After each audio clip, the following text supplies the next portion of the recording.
तो बेटा आज फिर हम लोग संडे में पहुंच ही गए और संडे को जैसे हम लोग आर्टिकल पढ़ रहे हैं तो आज आर्टिकल ही हमें पढ़ना है।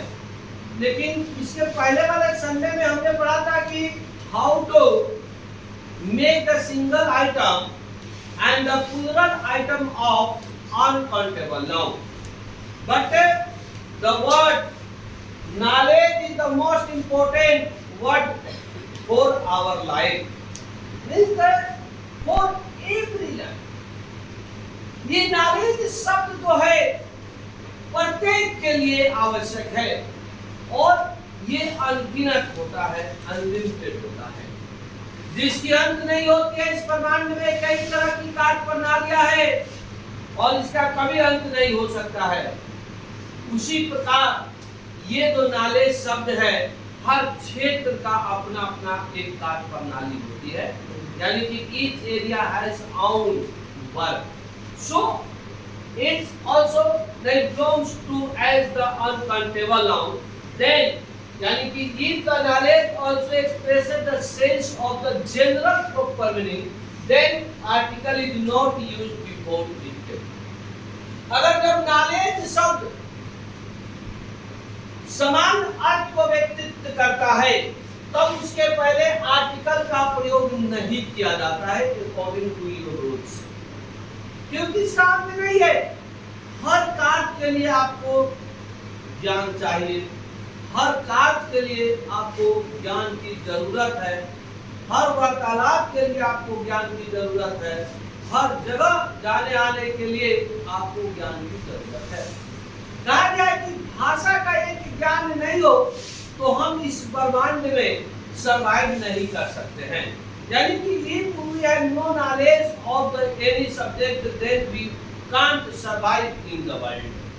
अगर हमारे पास ज्ञान नहीं हो, एक भाषा की जानकारी नहीं हो तो इस संसार में हम जीवंत नहीं रह सकते हैं, है कि नहीं?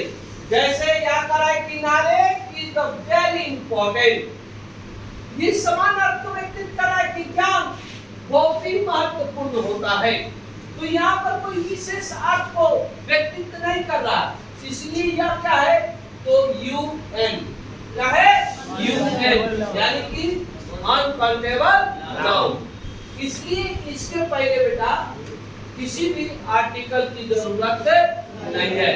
लेकिन जब हम इसको विशेष रूप में जाएंगे यानी जे स्टार में आएंगे तो पता चलेगा कि इसके पहले आर्टिकल हमको लगाना है। जैसे if the word knowledge is used in the sentence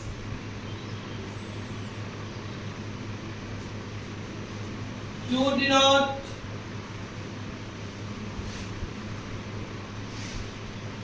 a special meaning,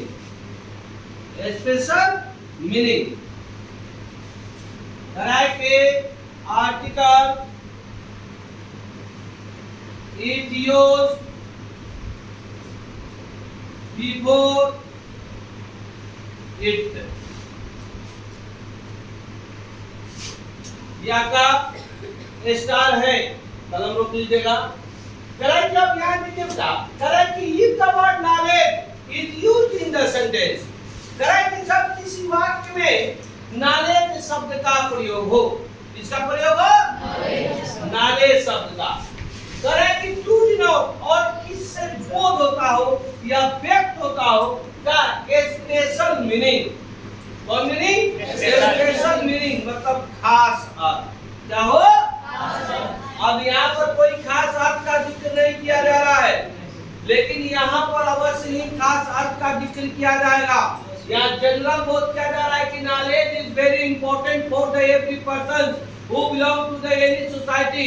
Without only knowledge you can't survive in the world, because today you also survive in the world. We have the only one knowledge and then you also survive in the world and belong to the every society. यानी कि है like the condition of the every person who belong to the any society. The man has the own work. Work is the identity of the every man. The man is also known by the identity. यानी उस व्यक्ति की पहचान वही होती है जो उसका कार्य होता है समाज में, उसी के माध्यम से उसको जाना जाता है कि जाओ फलाना को बुला लिया तो आप फलाना का नाम रख के ही जान जाते हैं कि वो व्यक्ति नहीं फलाना काम करने वाला व्यक्ति है. यानी it is the identity of the man who belong to the society as like the condition of the knowledge and knowledge is also expressed the sense of the special then article is your before it is the must necessary to use before. Now for the example, that he has a good knowledge of English. अब यहाँ देखिए यहाँ पर खास कर दिया गया कि he has a good knowledge of the English, यानी उसे अंग्रेजी का अच्छा ज्ञान है. तो अब यहाँ देखिए नॉलेज शब्द के पहले हमने आर्टिकल ले लिया और इसके पहले भी आप देखे होंगे कि अगर नॉलेज अनकंटेबल नाउन है तो गुड क्या एडजेक्टिव है आर्टिकल का प्रयोग इसके पहले किया जाता है. टी पे noun is used in the sentence and an adjective is used before it, so article is also used before it.